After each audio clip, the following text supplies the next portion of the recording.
Thank you, everybody, for joining. It's always so nice to see that we've picked books and people that you're as interested in as we are. I'm really excited about a book club today and speaking to Daniel, who I think we met about a year ago. And it's safe to say that the book, which he kindly gave me at the time, has influenced a lot of my thinking and the work we're doing at Volans around regenerating capitalism. So, yeah, I think we have a slide that we'll put up at the end, maybe, on how to get the book and Twitter handles and so on. But Daniel, thank you so much for giving your hour and a half of your time from beautiful Mallorca to chat to us. Thank you for inviting me. Always a pleasure talking to you.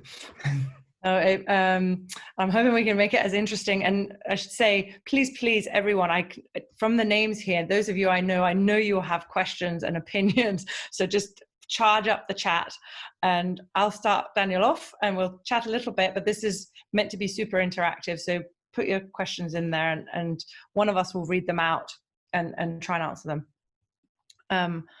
So my first question to you is, well, it's simple, is why did you write the book? Why do we need to design regenerative cultures? Or maybe from a personal perspective, where were you in your life and why? Well, the book is really the result of 16 years of apprenticeship pilgrimage, of trying to understand, one way you could say, how to put Humpty Dumpty back together again.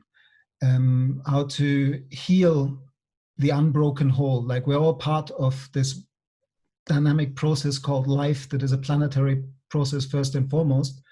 And somehow we've created a story that separates us from all of that and has had extremely degenerative impact on the family of life over too long now. And so the guiding idea, when I did my master's at Schumacher College in 2001, 2002, I met a wonderful man called Henry Bortoft. And he gave me this seed of an idea, which is actually an alchemical notion of a work that works. And what I tried to do with this book is to create a work that works, that would somehow not leave the people who read it the same after they're finished with it. Because Henry back then said, well, if you want to write a book, you really have to think about this seriously, because why does the world need another book? Mm-hmm. And also much later, when I got in touch with my publisher gave me this rather depressing piece of statistics saying that 90% of all books that are published don't sell more than 400 copies.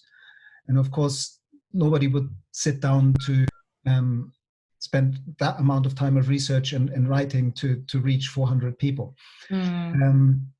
But yeah, for me, the book is, I did a PhD in 2006 that was on design for human and planetary health, a holistic integral approach to complexity and sustainability. Nice academic title. Yes. And it was 750 pages long. And so there was no surprise that very few people wanted to read it, even family and best friends. And so 10 years after that, when I had tested these ideas in the real world, working with NGOs, working with business, working with local and national government, I had the sense that it's time to actually put my head above the radar range and make a statement. And yeah, the result is this book. Great. And I know it has sold more than 400 copies. What have the responses been? What's been the most shocking or not so good response, and what's been the best response you've had to it? Well, any to you? The most shocking, I can't actually remember a really shocking one. I mean, it is shocking that even a successful book doesn't really sell copies to write home about. So I think the book's sold maybe 5,000 copies by now. But that's success for non-fiction books. But for me personally, I've been very influenced by a wonderful woman, a real elder to me, called Joanna Macy. And I've worked with her, I've facilitated courses with her. And when Joanna kindly read the book and then to give me a little blurb, which is on the back of the cover. She said that as a PhD in systems science and a lifelong Buddhist scholar, to me, this book has been by far the most interesting and soul-stirring book I have read in years. And in that interesting, intellectually stimulating and soul-stirring. And that is exactly the bridge that I was trying to create with this book, that it would have enough systemic analysis and enough science in it that it would speak to a sort of mainstream academic or business audience, but it would somehow try to bring in deeper issues around value and how to be in the world that some people would call values-based, worldviews-based, or you could even dare to use the S word and say a spiritual subtext. And I feel like she picked up on that by calling it intellectually stimulating and soul-stirring. And so that I think still remains my favorite comment about my book. No, that is wonderful. And it's quite a rare book that can do both, right? That's, you come away both feeling you've learned a lot of facts and an academic pieces of the puzzle, as well as emotionally being moved by it, which I definitely can empathize with. That's how I felt about it. Moving into subject of the book a little bit more, the complex dynamic system, which obviously is a big one. Would you just, because I know that sometimes people don't have time to read the full book when they arrive here, so would you just outline kind of what is it and why does it matter? Why is this the time that we're looking at complex dynamic systems rather than not? And I apologize to all those of you in the group who know this inside out already. I know some of you will go, yeah, we know that, but just to set us straight. Again, one of a really important mentor of mine was Professor Brian Goodwin at Schumacher College. He's co-founder of the Santa Fe Institute for Complexity, and together with Stuart Kaufman, he really is one of the initiators of complexity science. And while I was on the Masters in Holistic Science at Schumacher, Brian gave us this sort of slightly simplified, potted definition of what is a complex dynamic system. And it's any system that has more than 3 interacting variables, which basically means pretty much everything. Every cell in your body, every organ in your body, you yourself, a family, a community, is a complex dynamic system. And why is this important? Because we know, scientifically proven from a mathematical basis, that complex dynamic systems are fundamentally unpredictable and uncontrollable beyond the very limit. The only way you can wrestle predictability from them is if you limit the boundary of your analysis. You basically don't look at the whole system, you only look at part of it, and you only look at it over a relatively short period of time. And the minute we embrace the unpredictability and uncontrollability of the world that we are participating in, we step out of this false separation of the kind of Cartesian dualism that says there's a world out there. The mistakes of the early systems thinkers was that they were still having very mechanistic notions of systems, and were still the scientists in the white coats looking at the system that was out there and trying to find the right leverage points to influence the system. But complexity really puts you in the center of it. It says everything is an intervention, we're all part of it, and we can't really predict and control it. So the whole kind of endeavor of the scientific enterprise shifts from prediction and control and manipulation to appropriate participation. How do we, if we can't fully control it, and if we have to accept that there are limits to what we can know and we will always have surprises, how do we participate appropriately? How do we design for positive emergence without trying to control outcomes? And yeah, that's at the heart of a new worldview of how to be in the world. Wow. So that says to me, I guess, actually, I'll just build a little bit on the question, which is, why do you think this is now that even me, that more and more people are picking up this idea of not just complex systems, but regenerative, and speaking more and more, and at least in my circles, on, well, how do we create this? How do we move to it? So there's still this control element, right? But why now? And what do you think people who do want to make the world a better place should do? Because if we can't control it, how do we participate appropriately? Well, I think the cumulative side effects of our behavior over the last, and you can start the history there around 8,000 years ago with the beginning of agriculture, or you can start it a bit more recently with the beginning of the Industrial Revolution and the short but very intense era of fossil fuels that we're now moving out of, and that have kind of shaped the last 200 years, or really just the last 100 years in a large way. We're now at a point where climate change is knocking on our door. The buffers of this large global system that have stopped us from seeing the effects or perceiving them to not be so bad, and now at their maximum capacity. We're really at a point where within the next 10, 15, maximum 20 years, we need to fundamentally redesign the human impact on Earth if we want to avoid triggering runaway climate change, and with it a new global regime that might not support life forms such as ours in the mid to long term.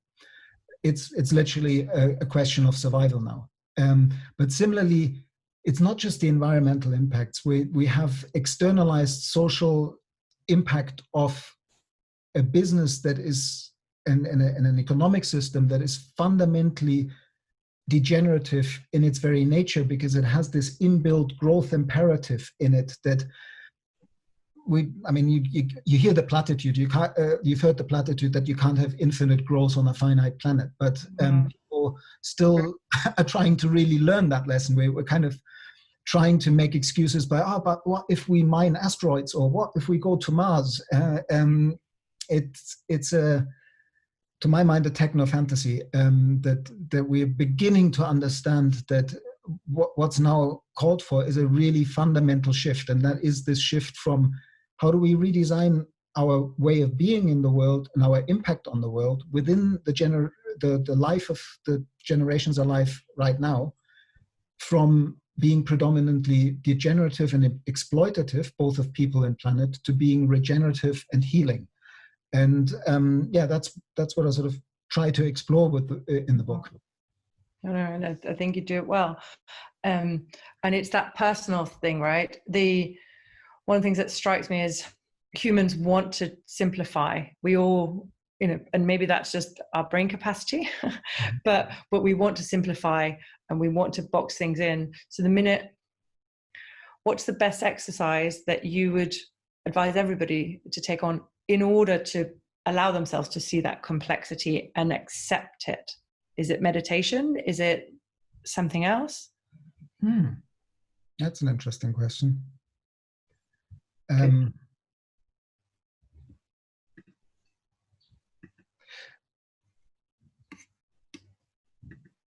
Paying more attention to the process of inquiry itself, rather than this, like we're very much in a sort of solutions and answered focused world. And part of the dilemma that I had as I started writing the book, I remember I spent quite a few days just working on the structure rather than kind of diving into stringing words together.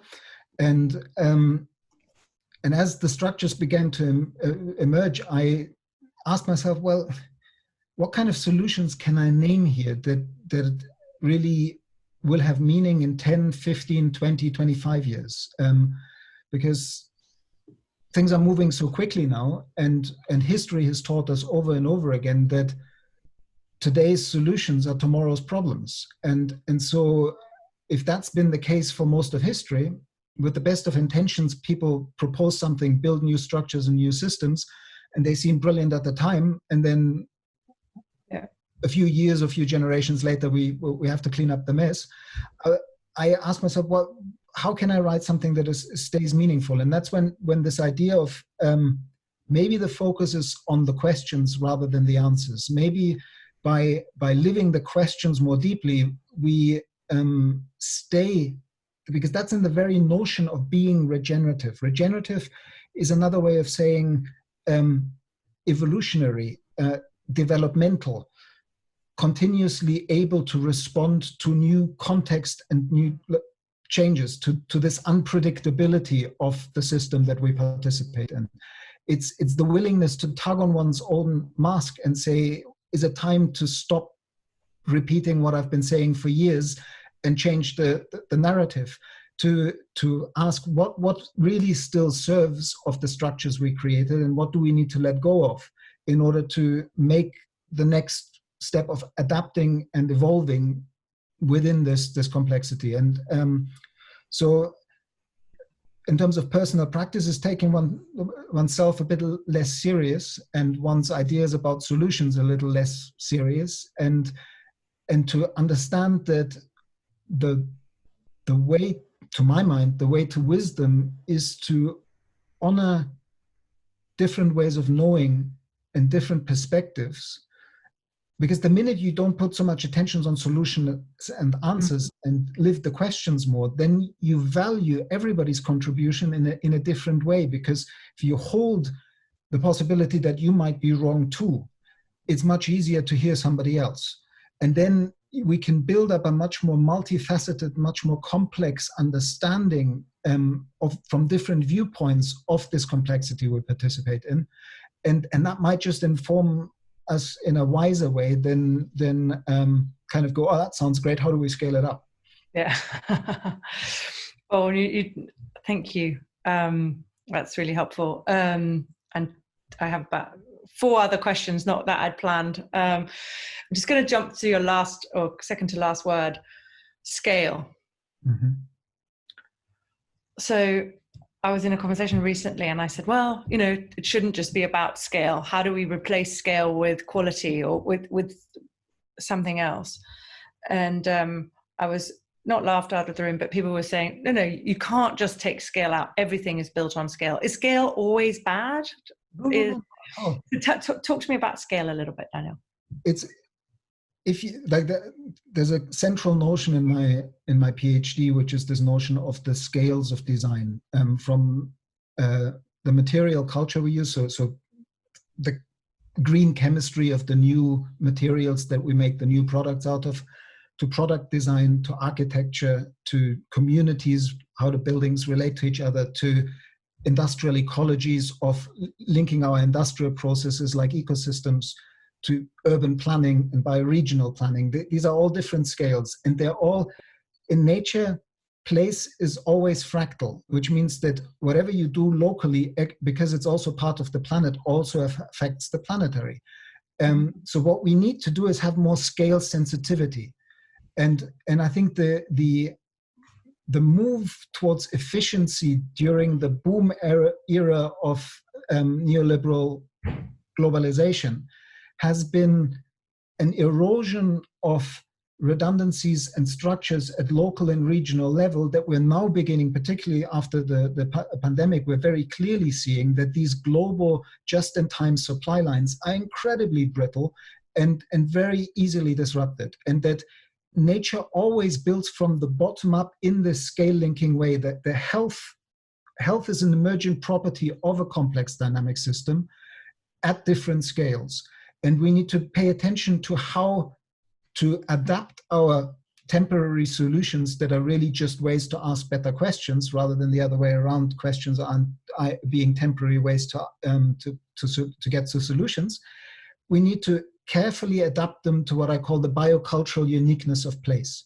So that's where I get the issue. The issue I take with scale is, of course, we need to do this globally, but to do the shift of redesigning the human impact globally in a way that actually fits the biophysical realities of the planet we're trying to re-inhabit as a healing rather than the destructive species, we need to pay attention to how unique each of those places are. So rather than scaling up, I would call it scaling out. There are underlying patterns and processes that we can learn from, that we can then say, well, it worked there, but in this place it might work slightly differently. So it's not the, we always have this idea that bigger is better. And it's very often that when you, even a sustainable solution of decentralized community-owned wind farms, when that idea, when wind energy gets into the hand of large power companies, they just think of, well, we kind of like to produce hundreds of megawatts in our power stations, so let's build a mega wind park that is the equivalent of a coal or nuclear power station. But where the real application would be to say, no, how do we systemically redesign the power infrastructure to give power back to the communities and create community energy co-ops and decentralized energy systems, which again, then don't make the system so brittle, whether it's to terrorist attacks, to climate change related disruptions. So really it's putting the resilience you get from localization, for example, over the, I guess, profit motives or whatever, the efficiencies of scale that you get, for example, with a big power plant, be it renewable or not. Yeah, and once we start seeing it systemically, like the economists will say, well, we need the efficiencies of the economics of scale, but that then maximizes profits to shareholders of one power company. But if you, to stay with that example, but if you re-regionalize, not necessarily relocalize to a super small community scale, but cities within regions at that kind of bioregional scale, then the economic benefits of every region having its own solar, wind, and tidal, or whatever the uniqueness of their place permits, energy system and a diverse energy system creates an abundance of innovation opportunities, opportunities for jobs. And we're moving into a world where so many people are unemployed. If we create these much more regionally focused economies, that of course will be globally connected, because certain minerals need to be traded and certain technologies do need these larger overarching collaborations that might not happen at the bioregional scale. So for me, it's a reinvention of large multinational companies as networks of capability, knowledge, and collaboration that enable the more regionalized production and regionalized consumption wherever possible, and it'll always be a blend. Yeah, no, and that is, I think it's a great example with power. If I stay a little bit with this reimagining of business, and I think it comes back to something you said earlier as well, that it's the questioning the situation, the value, where are we now? And I can't, in this time, we don't have to talk about COVID or the pandemic in detail, but most companies have been forced to reevaluate. Do you think that this is a particularly unique moment, or for enough companies are looking at that now? I know how many companies are coming to us saying, oh, can you help us think through our strategy and what the value we bring to the world, which is great. So is this a unique moment, and how do we maximize it, all of us? Well, I think it's a massive opportunity, because we've never seen the big incumbents so willing to have an open conversation, because suddenly, like VW in Germany or BMW or Mercedes are knocking on the German government's door and saying, we're in trouble, can you help us?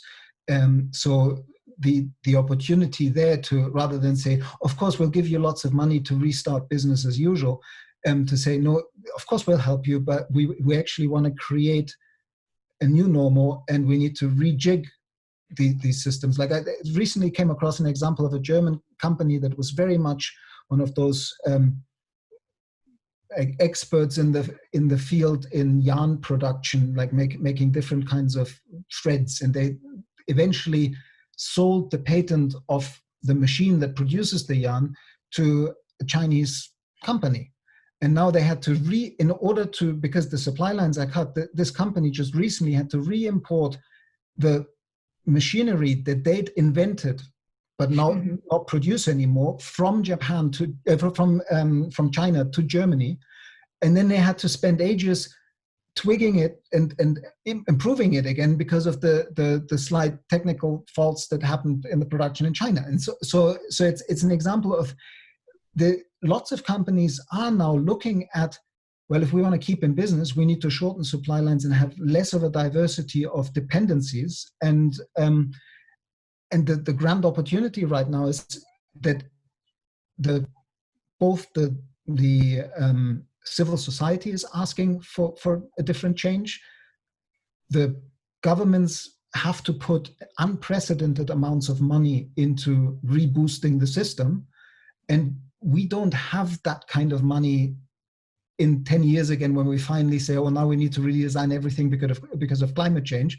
We might as well spend the money that we're spending in revitalizing economies post-COVID on this fundamental shift and redesign of the system. And it will put us in good stead both for future pandemics, but also for the impacts of climate change, for the impacts of a more volatile political world with crazy political leaders that we don't know what will unfold in the world.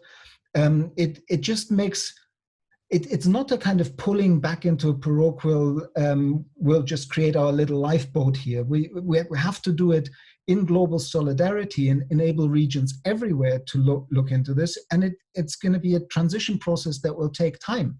But I think the opportunity has never been greater, and I don't think we'll get another one if we miss this one. Future generations will call us to account for it. Thank you. I'm glad to hear you're on the optimistic side at the moment. I just saw a note from Isaac in Mumbai. I'll read it out. Some million years ago, when the dinosaurs were ruling the planet, who would have ever thought that puny man would one day take over? Is it possible to control the future coming from that history? Just curious how you would look at that. Well, yeah, I mean, the dinosaurs are clearly the large multinational corporations, and there are already little mammals, little rodent-like creatures running around their legs that will be the next big success in evolution that eventually will evolve out of. No, I mean, I think there's a paradox in the title of my book, Designing Regenerative Cultures. Yeah. You cannot design cultures. And everything that I've just said is we need to embrace not knowing and uncertainty and the lack of controllability. And then the minute you put the word design in, it seems very strategic and goal-directed and control again. But it's exactly in that space that we're in now, that transition space, which, and I take this framing from Joanna Macy, she speaks of a dual role of us being both hospice workers to a dying system, to the business as usual, or in the three horizon framework, it's the first horizon. And we're midwives of a new system that isn't quite born yet, but there are pockets of the future already present around the world. And that's the third horizon, the midwifing the viable world. But in this in-between space, the transition space that we're in, which is the second horizon, we need to navigate dilemmas. We need to even, it's a dodgy term to some extent, but we need to even have transitional ethics. We can't be purist in this time, because we need to both value the human potential and the people in the old system that are doing good things and are capable people. And that's why I like the notion of hospice working. For me, that really landed just recently in a new way when my father died, because I realized that when you hospice somebody, it's not about the issues you had with them that you never picked up. You suddenly, all those things are forgiven, and you really hold the person in their totality with compassion. And that's almost the attitude that I think we need to take towards the people who are still trapped in Horizon 1, which are important roles. They're the ones that feel responsible to a workforce of 10,000s of people that have families and children and so on. They're not bad people, but they're kind of in a pattern that transforming. They're in the old system that somehow we need to phase out, or not quite kill off, but hospice out, as you say. And just in terms of so back to if we're thinking about the 3 horizons, and I know we share kind of a love of that as a tool and a way of thinking about it. Does that mean, we need to, and it's going on already, we need to encourage more entrepreneurship, really, in the sense of also being willing to create new things and temporary solutions in Horizon 2, even if they're not perfect, even, as you say, they're not purist, but we have to go with them anyway. We have to both accept that status quo is still here, encourage the entrepreneurial new solutions as stepping stones towards where we've got to get to. We're just in a compressed time frame, aren't we, really? Yeah, for me, it's the dilemma navigation, and one of the powerful, like Bill Sharp and my colleagues in the International Futures Forum, we've created a sort of nomenclature around the second horizon. The key question there being, is it in horizon 2 minus or in horizon 2 plus? Which means that any kind of technological or entrepreneurial innovation that you look at, you ask yourself the question, is this something that is likely to be captured by business as usual and just prolongs that system for a bit longer? Or is it a true stepping stone innovation that will build the conditions for the transformative change to happen? Like another more simplified framing is that for a long time in my own writing and work, I've been very strong on, we don't need any more incremental change, we need transformative change. And lately I've sort of realized that sometimes it's the incremental change that creates the enabling conditions for the transformative change to take off. And again, it's a fine line to walk, because some incremental change is also part of predatory delay. And again, we won't have the answers and we can't quite control it. We have to accept that there will always be some uncertainty, presumably. That brings us back to scale, because if we do our experimenting in diversity in different bioregions, really starting to look at all the masses of potential in new material science and green chemistry through biomimetic innovation and all that, to really transform our entire material culture, because people often don't get that, like more and more people are now divesting from fossil fuels. But most of our material culture is made from fossil fuel byproducts. If we really begin to do what we now have to do in order to avoid cataclysmic climate change, which is keeping the stuff in the ground and not using it anymore, we'll soon run out of the byproducts of the refinery process. And that means that everything else needs to be redesigned. And that is, again, on the one hand, we have the opportunity then to move towards a more biomaterials-based culture, which is an opportunity for biosequestering huge amounts of carbon from the atmosphere into the products we use and the built environment we're in, and therefore locking it into a longer time cycle. And beginning a reversing of climate change, or at least a drawdown of the parts per millions in the atmosphere. But it also is I've lost my thread now for a second.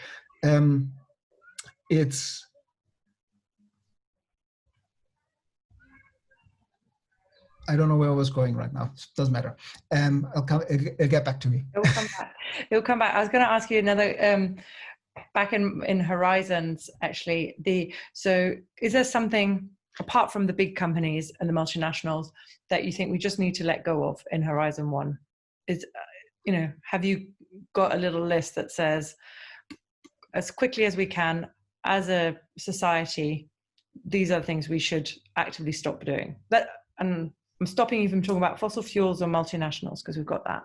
Well, again, it's not like, I don't want to sound radical against either of those either, because it takes a while to do the transformation. I just realized what I forgot earlier, Good. which was to make the loop into the innovation and experimentation opportunity at bioregional scale, with this sensitivity to biocultural uniqueness of place. The bio part would be that in each, if we want to create biorefineries that transform regeneratively grown biomass in diverse analog forests that we plant to draw down carbon into the new material culture for the new products that we will use in the future, that will be different in Asia than it will be here. Like in Scandinavia, it might be a lot of pine as a feedstock. In other parts of Asia, it might be bamboo. It's great, grows much quicker. And that creates a huge opportunity for innovation and new forms of qualitative growth. Like this whole, another issue is this: how do we redesign the inbuilt growth imperative in our economic system and the structural dysfunctionality of parts of our monetary and banking system in a way that actually enables this innovation at the bioregional scale? Because it will only be truly enabled if, and again, these are never absolutes. It's not kind of getting rid of the global economy.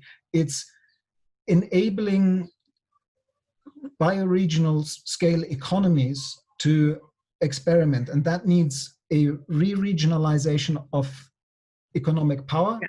It needs a re-regionalization of political power, because now, like what we're also understanding, and we understood through COVID, how important widespread citizen participation actually is. And that it's not a job of, oh, let's talk to the business leaders or the political leaders. We need to get out of these silos of civil society, business, and public authority, and understand that we're all in this together. But people will not take responsibility of participating actively if they don't feel that they really have a say. And that means a re-regionalization of political power on the basis of subsidiarity. So it's written into the European constitutions that we should follow the principle of subsidiarity, but we're not really. No. Yeah, interesting, because John and I were just having a conversation this morning about cultures and the differences, and how do you foster a culture nationally or regionally where people take that responsibility. And that we've seen exactly that with my home country of Denmark, where people just took responsibility. They weren't waiting for a rule, they were trying to do the right thing. But that's something that's been a few centuries coming, that attitude to government, and it is different everywhere. That leads me into, I can suddenly see lots of questions come up. I haven't looked, sorry. One brief comment on that, because there's a trap with the sort of, oh yeah, let's now use blockchain and all this and make everybody vote on everything very quickly. Participation has to come with education, and we've been badly educated for a long time. A lot of the organizing ideas are not fit for the 21st century. And so if we don't couple it with giving people a much broader spectrum of possibilities and how to participate appropriately, so a basic of eco-literacy that is still not being taught in school, but is a survival issue, we won't have wise political participation either. So it also comes with a massive educational dimension. Yeah. Which is one of the things that most children at this point in time are not just lacking from the old system, but they've got potentially got an even bigger gap now they've been out of school for quite a while. If school is the right way, we could discuss that another time. I want to jump into the question. There was a question about collaboration I just want to jump on, which was from Adriana, which says, collaboration to redesign the world and navigating the dilemmas and the divide. Can you share some insights to enable cooperation in the context of the divide we live in, how to listen and how to have a conversation? Yeah, good that you asked. Listening is the start. It's not so easy to listen, because I've noticed I trained in Native American practice called the Way of Counsel. And it's an invitation to, basically it's sitting in a circle with a talking stick and really deeply listening to people. And one of the invitations in how to practice is there's only 4 rules. Is listen from the heart, speak from the heart, keep it to the essence or keep it brief, and be spontaneous. And this be spontaneous refers to the fact that if we immediately, as we're listening, start an internal dialogue of how we are positioning ourselves to what is being said, we've already stopped listening. So our academic discourse, like our academic training in school, is always to pick the bit where we can disagree, so we can kind of show that we're clever and we can add something. But if we actually listen for where we agree, and we listen from the heart, where people are coming from with their intentions, they might have different ideas of how to achieve those needs, but then we can find the common ground. And part of this shift underlying narrative is to understand that even the way we're taught biology is deeply mistaken in the sense of its focus on survival of the fittest, which Darwin never said. It's always been survival of the most fitting, which means the one most able to communicate, collaborate and cooperate within the context that they're in. The unit of survival is never the individual or the species, it's the environment. Gregory Bateson said that a long time ago. And so if we understand that at the very core of the evolutionary process is a process that is a diversification and then subsequent reintegration of that diversity at higher levels of complexity. And in every major jump in the evolutionary journey of 3.8 billion years of life on planet Earth, this major jump in the reorganization at higher levels of complexity has been a jump of a cooperative nature, whether it's the merging of 2 non-nucleated cells into one cell without one being digested by the other, but them forming together a new entity, which is the whole more than the sum of its parts, that is a eukaryotic cell, that allowed most complex life forms. And then the coming together of multicellular organisms, and then the evolution of mammals and social organisms in every step, and particularly in the step like our species, a naked ape in the savannas of Africa didn't have a chance without being a brilliant cooperator. And so we need to rechange the narrative and understand that we've been mesmerized by the force, the crashing waves on top of the ocean of life, which is the fine-tuning of a little bit of competition that of course goes on. And that's what we told the story of life about. But the depth of the ocean of symbiosis and syntony and life as a planetary whole, we've sort of ignored. And that's really what is the basis of life. So, yeah. That's beautiful. I was writing down that quote. I am listening totally, but the mesmerized by the crashing waves of life and ignoring the quality and depth of the ocean. I think that's beautiful. Thank you. And that has kind of, I've just got a picture of the ocean now in my head. I'm going to go to more questions because they're coming in fast and thick now. I'm going to go, where are we going to go? Oh, interesting. So David, I'm going back a little bit, which says intention is the energy that fuels design, and our design signals our intention. Yes, was that what you meant, Dave? Yep. There's a loop, the very important loop between worldview and intentionality and design. So Bill McDonough, the father of the cradle to cradle, actually one should say it's the early industrial ecologists, Allenby and so on, who had the really brilliant insights on the circular economy. And then Bill McDonough and Michael Braungart turned it into the sellable cradle to cradle. And then now we've got the next generation of L. MacArthur Foundation type of circular economy. It's all good. It's all a journey. But Bill McDonough called design the first signal of human intention. And I picked up on that definition in my PhD work by now 16 years ago, or 14 years ago.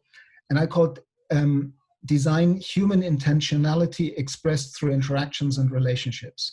Very complicated definition, but it basically includes everything from the interactions and relationships of the molecules in this glass that give it that shape and make it functional as a glass. But it's also the interactions and relationships in a monetary system, in a transport system, in a political system. We have certain worldviews about who we are and what the world is. They create our real and perceived needs. And on the basis of that, we then start designing things. So the most upstream end, which some people have called meta design of design, isn't actually about physical products. It's about shaping the narrative and shaping the worldview and value system that drive our intentionality. And that's where the deepest change happens. Like one of the key founding stories on which my book hinges is a conversation with one of my mentors called David Orr, one of America's foremost environmental educators. And in 2006, after doing my PhD, I visited him at Oberlin College and I interviewed him. And I asked him, what is the dimension of spirituality and the sacred in this transition that we now need to make? Mm-hmm. And as part of his answer, he said to me, Daniel, before we can adequately answer the question of what we need to do and how we might have to do it to create a more sustainable world, we need to ask ourselves a much more difficult question, which is the question, why are we worth sustaining? And for me, that is meta design. Is if we stop, like the pandemic has made us stop, and really ask, what is it? What is our human potential? What is the highest expression of each and every one of us being in service to his or her community and life as a whole? And what have we achieved as a species? And what is our role in an ecosystem? Because it's not about this kind of, oh, we better get out of the way, and we're moving from ego to eco, and we should just let life do its thing, and humans are bad. No, we have a role, and now we have a responsibility because we messed with the system so much that we better now clean up our act and become a healing species and a keystone species that cleans up the mess that we've created, because some of it takes 10,000 years to not be radioactive anymore. That was a call to action if ever I heard one. Thank you so much. It's one of the questions that I've been asking businesses lately is, what are you doing that's needed in the world? You know, if you're not doing anything that's needed, then you shouldn't be in business, which is taking it much further down and much less poetic than how you expressed it. I can see Liliane was asking about whether you could just repeat the definition of design. We'll also write it, Liliane. Mm-hmm. I know that there is I think I could go to my book and pick it out, but would you just repeat as it's in my PhD, it's human intentionality expressed through interactions and relationship. There's a lot of unpacking. Yeah, I'm hoping Natalie's caught that and is going to post it on the chat as well. She's normally very fast. So we'll get it to you, Liliane, with no problem at all. And I'm looking a little bit at these questions again now. So I'm going to be a bit more practical like I just was. And Paul Ellingstad popped a question in 20 minutes ago. Sorry, Paul, for keeping you waiting. I'm letting this conversation meander as much as I can. Given that circumstances have changed, should our expectations of leaders and organizations who are now eager to engage, should that expectation also change? Stakes have increased dramatically. Should we expect more than being relieved that they're finally engaging? So what should we be expecting of our leaders and organizations now if they're engaging? Is it enough to say, wow, Shell wants to be on the right side of history now, great, or whatever the case may be? I think there's a deeper question behind that of redefining leadership. Like the whole notion of what should we expect of our leaders is like, great, we have this guy who can then also blame if it goes wrong. I think, again, it needs to be much more compassionate with the role that you hold when you're in leadership role in a Horizon 1 system, particularly if you're a publicly listed company and you're responsible to maximizing shareholder value, then you can have all sorts of great intentions. But I mean, why did Paul Pullman leave Unilever? Because he realized that there's a glass ceiling of what you can do within that system. There's in that whole, now that it's become so fashionable to ask the question, how can we be a regenerative company? Can we buy a piece of that, please? Yeah. I feel for those business leaders who really are asking that question deeply, because we're in that transition phase of dilemma navigation where we're still playing in a rigged playing field. And therefore, I just had somebody ask me today, can you send me a definition of what is a regenerative business? And my answer was, there isn't one. Yeah. And not yet. It's a direction of travel. It's not and this notion of direction of travel I've got from Lush, which the cosmetics company. They've never claimed to be regenerative. They know that there's lots of stuff in their supply chain that still needs cleaning up. But I don't know many companies who've put so much effort into even building up whole new supply chains by helping communities in the global south, creating the essential oils or the raw materials that they eventually turn into soaps, but in a way that was literally building entire new industries in collaboration with communities, real people on the ground. And so they're really trying to do a good job. The right thing. But they can do it because they're family company. Most of the majority ownership is still within a few people's hands, and so they can make those decisions. Similarly, Guayaquil or even Patagonia has much more leeway in that area because they haven't been stock market listed. Yeah. So it's this having the compassion that in a rigged playing field we can only approximate but never get there. But the responsibility there then, to come back to that question, is how do business leaders now, rather than just asking political leaders for handouts post-COVID, open up the conversation of saying, okay, we need, you want us to be greener?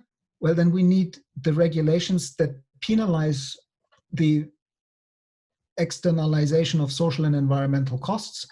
And we need support, like you can't re-regionalize under the current IMF trade rules. It's like you could actually be sued as a national government if you said we need to support kilometer zero local farming and kind of basically give an advantage to local production over global imports.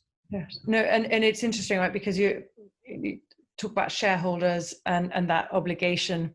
There's also that fear I've found in company leaders in saying we're doing this if it's not perfect. So I'm always preaching that whole, as long as you're honest and talk about your journey and your direction of travel, you much more likely to be accepted, at least by civil society and as a brand, when we're talking about brand value, than not saying anything until you might have a perfect solution. But there is always that fear that if they put their heads above the parapet, they will get shot down.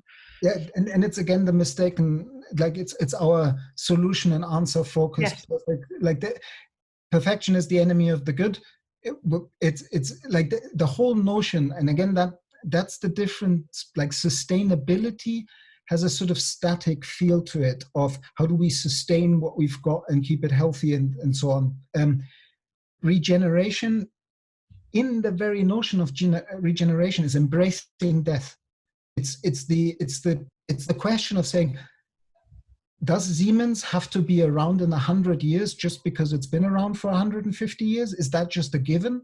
Or is there an invitation to say, have we done our bit, and do we need to now die and as one phoenix, and out of the ashes have many little phoenixes that are the offspring of Siemens, but at a regional scale? Yep.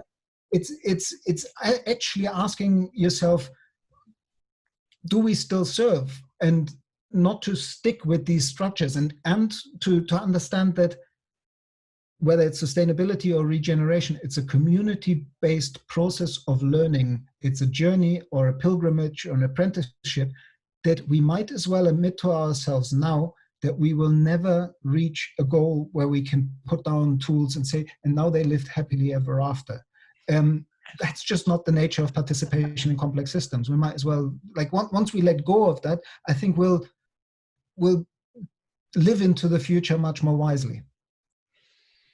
And very wise words. There are lots of questions coming that I want to get to. I have one thing that I know the Volans team would laugh if I didn't ask you, because we debated the word regeneration quite a lot from two angles, and I just wanted your thoughts on it. One was, is it something that can be mainstreamed, or is it just a little bit academic? That's one side of the discussion. Is, do normal people need something like eco or green? Are we just trying to substitute that in with the qualities of what regeneration is? And then the other piece is sort of the degradation of language. If companies, brands in particular, are just going to say regeneration instead of green or sustainable, is it just going to be watered out and people are going to misunderstand it and we're going to miss the opportunity? The two big questions. So please, I'll start with the first one and remind me of the second one if I forget. Because is it academic? Can it be mainstreamed? Is it like what is it? It's a little bit like asking, is photosynthesis too academic to mainstream? Well, without photosynthesis, life is like, I had this wonderful conversation in that series that I also talked with John about just recently. I had this wonderful conversation with another mentor of mine, Fritjof Capra, who wrote this amazing book, The Systems View of Life, and has spent 40 years of his life starting as a physicist, but then really becoming an ecologist and biologist, looking at this dynamic understanding of life as a planetary process. And in that conversation, I'll share the link so you can share it with people on this call. We got to the agreement that life, like one definition of what life is life is a regenerative community. So in that sense, can we mainstream it? It's already mainstream. We're just not looking at ourselves that way. It's at the very basis of how life functions. And in it is this dynamic of every living being has to be in the polar dynamic between being for oneself and being as part of a larger whole. And they're not two separate things. We all are separate individuals, but we all are the planet. We're not like, we come off the land, we come off life, we are part of life as a planetary process, participants in it. Everything we do, whether we do it consciously or not, or everything we don't do, affects everything. Like I keep quoting him, almost over quoting him. My friend Professor Jerome Midgley from the University of Hull, he's a professor for system science, has this one-liner: everything is an intervention. And that's actually at the heart of complexity theory and the insights of this participatory worldview, that it's not a choice. We all change the world every minute by what we think, what we say, and what we do. And that's a quote that you can get from Nelson Mandela or Gandhi. Most of the wise leaders of the world have said it in a similar way, that intentionality and even our thoughts, that's where the whole thing starts. And then what we express and then what we do. But it's also what we don't think, what we don't say, and what we don't do affects the world. And the other part of the question was? The sort of degeneration and degrading of the language. And is it going to be watered out by being appropriated by brands, etc.? I know we've had this discussion, I think, before. This is a really interesting one and still very much in development, because there are very different kind of facets of the leading edge in regenerative working around the world. And of course, there's the wonderful work of Carol Sandford and the people from the Regenesis Institute that hold a very particular, a very tightly bound notion of what is regeneration. And for them, I'm on the spectrum of already watering it down and making it meaningless, of having helped to mainstream it a little bit. But I think, yes, so again, it's in that dilemma navigation of, I personally feel they're holding it too rigidly as a very sort of, like, you need to be initiated in a whole new use of language and a whole set of key frameworks that, without using them and without ascribing to the 7 principles of regeneration, you're not part of the Sangha. For me, that's too much. But at the same time, I would say, if people really want to go deeper, that's a place to really do some amazing learning. And everybody that I know who's worked with Carol Sandford speaks very, very highly of her, and has got a huge amount out of being in that process. I personally feel that we need to make the umbrella a little wider. For me, the wonderful work of Willem Verbeda and the Common Land and Ecosystems Restoration Camp and biomimicry, they're all pieces of the puzzle. They're part of that journey. And so they have a potential to be applied in a regenerative way. One of the key reframes that comes from the kind of Carol Sandford and Regenesis lineage is, and again, it can be a platitude, but actually it's really quite deep, is don't start from a problem, start from potential.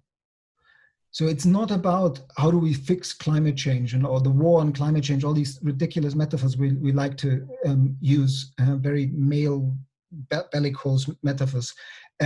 If we shift that around and speak about the potential of redesigning the human impact on Earth and the potential of becoming healers of societies, ecosystems, communities, the potential of creating a world where life as a whole thrives, it's a different energy. It takes people into a different place. Right. And also this, that regeneration always has to be place sourced. Is a deep insight. It's very linked to this kind of issue of scale we talked about earlier. Mm-hmm. Like, how do we get out of the way enough that we actually let the places in which we try to participate appropriately pattern us rather than try to pattern the places.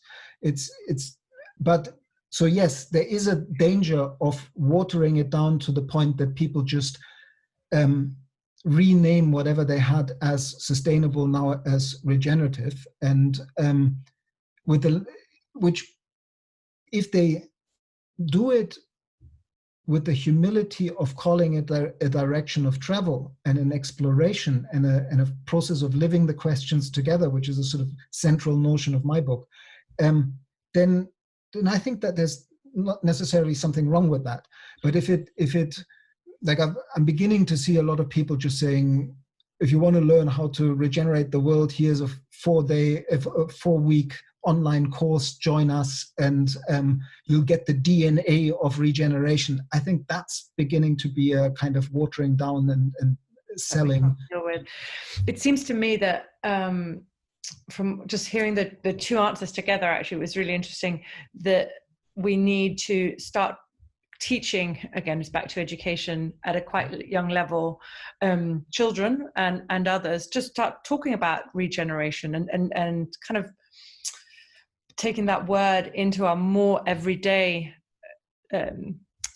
language as we talk about life and death and systems. And that's one way. I know in the UK, it looks like there will be a new exam for 15, 16-year-olds on natural history, or curriculum with an exam attached to it, which is one step towards the eco-literacy. But it seems that if we can build regeneration in, so there's no doubt about what it is, that it is place-based, that it has the questioning element, etc., then it can't be reappropriated at the other end for sort of commercial brand purposes.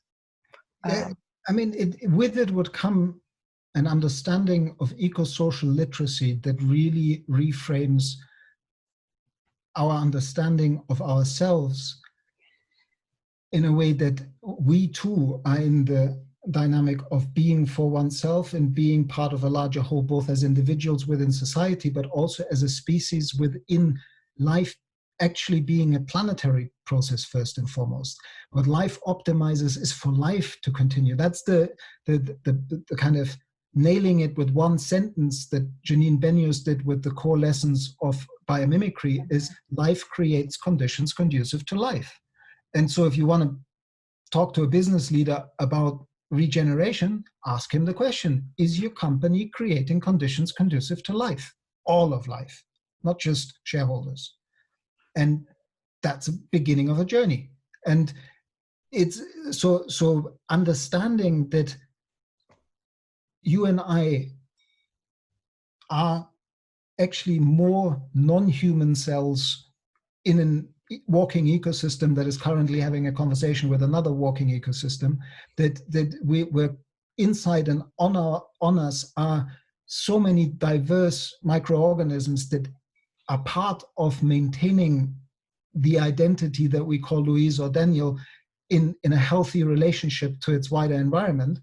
Then this whole speciesist and individualist understanding of life begins to have the complementary. It doesn't need to dissolve completely because it's a lived reality that we feel like individuals.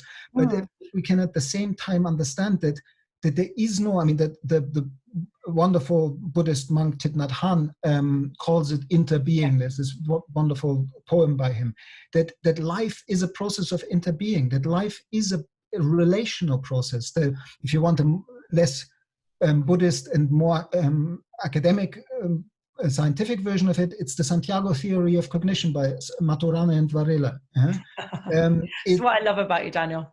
You have both the Buddhist and the scientific. Sorry for interrupting, but that's soul stirring and the intellectually but no, I mean the Santiago theory of cognition is the scientific overcoming of the Cartesian split that runs through our culture and that is ultimately part of why we have dared to destroy so much, because we actually created a false separation, a false dualism between mind and matter, self and world, culture and nature. Goethe said almost 250 years ago that who doesn't see nature everywhere sees her nowhere in the right light.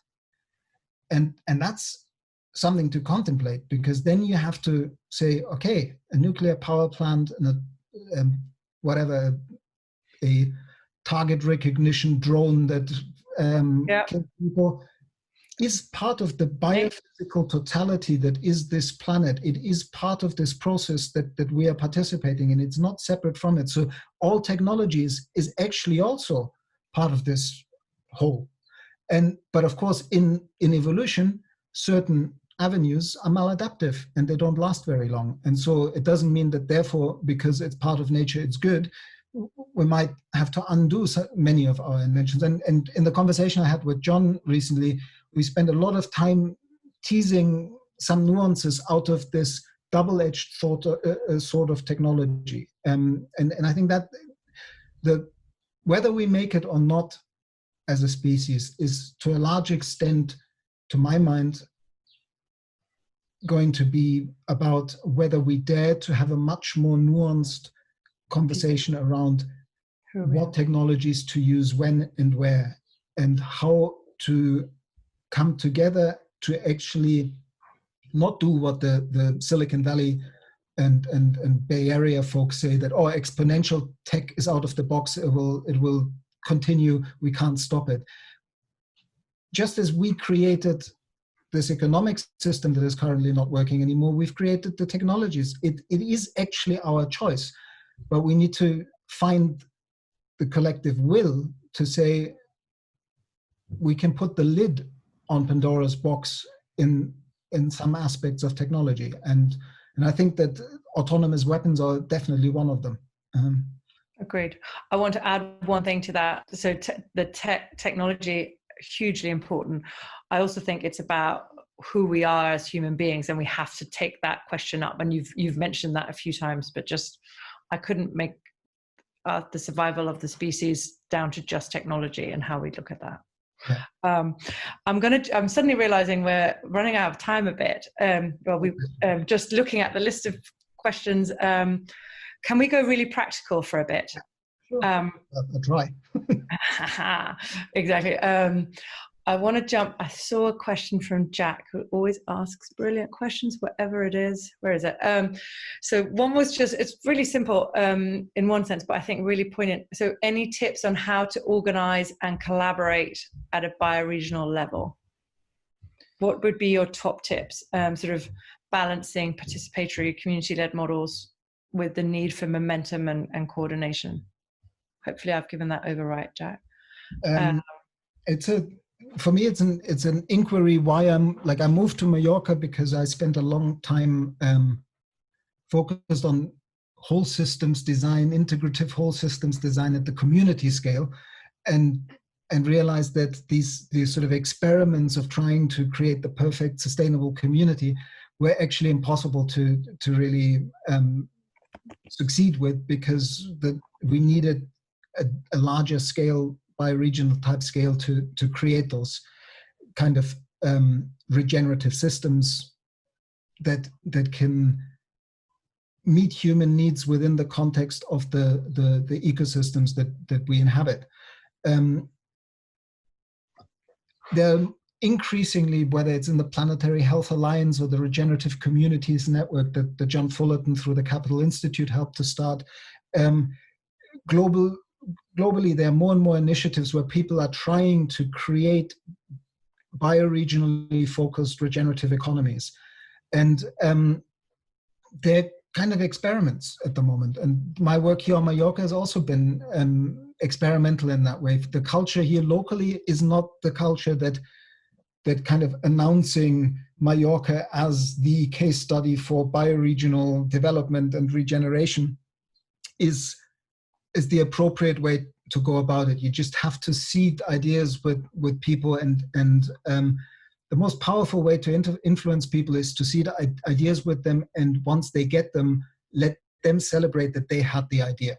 And that means working on oneself to not say, well, I told you so, to let go of that, because then you truly begin to influence people. And I think they're wonderful, whether it's the Theory U process with a multi-stakeholder group that can take people quite deep. They're wonderful, like just taking people through a sort of 3 horizons scanning exercise of what is the future we see for this place, or for our industry in this place, can bring people together. But we're still experimenting. The art of hosting has wonderful techniques that they bring in.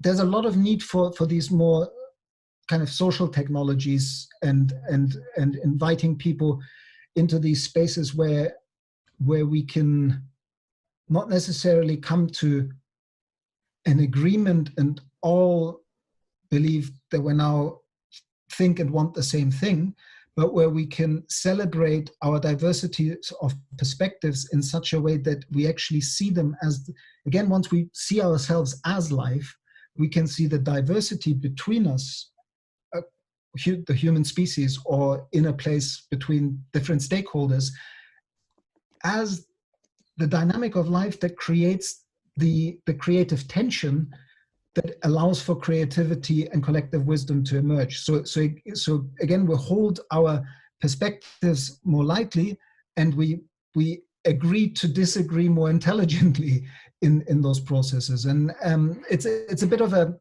roundabout answer, but all of the methodologies I mentioned are useful. And just briefly, because you said, let's get a bit more practical, is one of my hobby horse false dualisms that get shot down on. Yeah? Like this, oh yeah, it's all wonderful, very theoretical, beautiful ideas, but how do we do this in practice? If we take this idea of human intention and the loop between design and worldview seriously, the most practical thing we do is changing the organizing ideas in people's heads, and then everything downstream changes. Trust them that once they've rejigged the perspective, they will do a different thing. And so there's nothing as practical as a good theory, and nothing as theoretical as a good practice. Those are the two quotes that my PhD starts with, I will take that. I think that was hopefully helpful. Jack runs an organization called She Leads Change, which is exactly some of that. So you're wonderful organization. So I would say that practice in the sense of practicing, even setting the right intentions, right? I'm going to jump into that. Again, that's why, like, there are 250 questions in Designing Regenerative Cultures. And one sentence that I kind of repeat almost ad nauseum, at least from my critical reading when I read it now, is this, that because we can't design regenerative cultures ultimately, it is about the process of living the questions together that brings us together. And so if you want to do bioregional change, it's simply asking, like, putting just the meme of how do we in this place re-inhabit this place, and how do we do so co-creating a future that is not like this friend of mine, May East from Guy Education, always says that trying to create your future without knowing your past is like planting cut flowers. I think it's a powerful statement. That is a very in this process of inquiry into how do we re-inhabit this place, how do we become a regenerative species in this place in a way that we really create a society that is fit for all and for the wider community of life, there is a re-invitation to say who's come before us and what has this place, what is the story of place, another Regenesis term, the uniqueness of this place that wants to be expressed through us. And just that engagement and finding these shared emotional resonances that people can have when they are asked about why does this place matter to you and what's your connection to this place. That's where these bioregional journeys start taking dynamism. Thank you. I'm going to pick on two more questions, I think, and we'll have a little time at the end probably. One was from Rosalie Luo saying, can you discuss temporality, so juxtaposition, short, long-term thinking? Mm-hmm. Wow, okay. Yeah, can you do that in 3 minutes, please? I'll be timing you, Daniel. As we run out of time, we get the time. So that's the first one. The other one is, how do we create and accelerate funding for systems change? Which is Eli. That one I can just quickly share. No, somehow my computer froze. If you Google regenerosity.earth. Yes. It's a platform that I helped create with Lush and the Lush Spring Prize for Regeneration and the Buckminster Fuller Institute that has just recently launched and is aimed at bringing funding to regenerative projects, which very often, when they're truly regenerative and place-based, then they're very small projects. And the large funding world is currently still in the kind of how do we scale it up type mentality. And for many large funders, £500,000 or dollars or euros are a small grant that doesn't even get discussed by the board when they make their big decisions.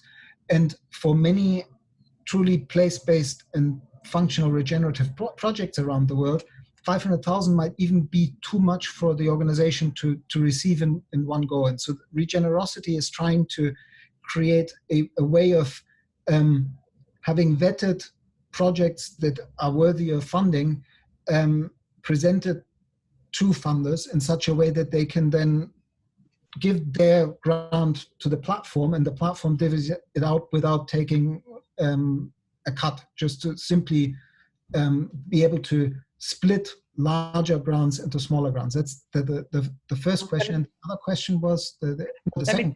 First question. I'm going to add a little bit to that, Eli, which is, so I'm doing some work, and actually Regenerosity is included in that with the Common Earth Foundation for the Commonwealth, where we're looking at regenerative finance, both what are the principles and how can it be positioned to kind of start those flows of capital in the right direction. So both what are the principles for a project that might be regenerative that could then lead to systems change, and the other is how do you package that for the finance industry? As Daniel says, and I hope, there's probably finance people on this call. The common earth impulse came out of that. That's one of the places where John and I met in 2016 at the first meeting at the Commonwealth Secretariat. And it's been a long process, but it's basically about how to bring regenerative development to the 54 member nations of the Commonwealth. And they're now working on regenerative development roadmaps for Costa Rica, which isn't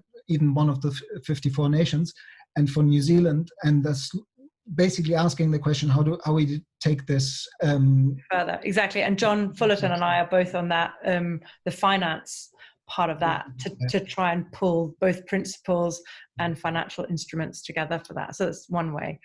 Now, temporality. We've still only got 3 minutes. The art of the long view is critical. I think that's what we've lost as a species in this short-term kind of obsession with progress. We forget the wisdom that is in cathedral building. For me, the transition, this redesign of the human presence on Earth to make us a regenerative species, is intergenerational work that we can start, but we might not see finished. And again, in the notion that there isn't a finishing line anyway. But I think it's vital to bring in a much longer view, and I think that's also where we Western, or those of us who are listening from Western cultures, can learn a lot from China, for example. China has always had a much more long-term view about the future of China. If it takes 3 generations, so what? But at the same time, there's also, in a more deeper way, and I definitely won't be able to do this in the remaining 90 seconds, opening up the box of how we understand, like one of the traps we're in terms of the organizing ideas, is a limited notion of time. The way that we can actually affect the future through how we work with the potential of the future in the present, and how we repattern the future in the moment, which is not a doing activity, but it's a being activity. It's a different relationship to time and space. And there's just recently a new documentary came out called Infinite Potential, about the life and work of David Bohm. And Bohm was one of the first people who understood that part of our problem is that we understand time in a very limited way. And his notion of the implicate and explicate order gets into this very kind of, I hesitate to call it esoteric or scientific field of really holding the possibility that each and every one of us can, in this moment, repattern the future by how we choose to relate to the present. And I think we'll leave it at that. So we can impact the future by how we relate to the present. What a beautiful future potential of the present moment, as my mentor Tony Hodgson calls it. Thank you, Dave, for catching that on the chat. That's wonderful. Wow, I wish I need to save the chat, because I'm sure there are lots of interesting, no, it's not regenerosity.com, it's regenerosity.earth. There we go. If you'd like, it seems to me that of all of the book clubs we've had so far, that we've had more references to films and books and authors and organizations. And if you're interested, and I'm now speaking on behalf of both myself and Natalie, I think, we will gather a list and we could send it out to you on email if you'd like. Is there interest in that? Do unmute yourself. Can everybody unmute themselves? Are we good? There we go.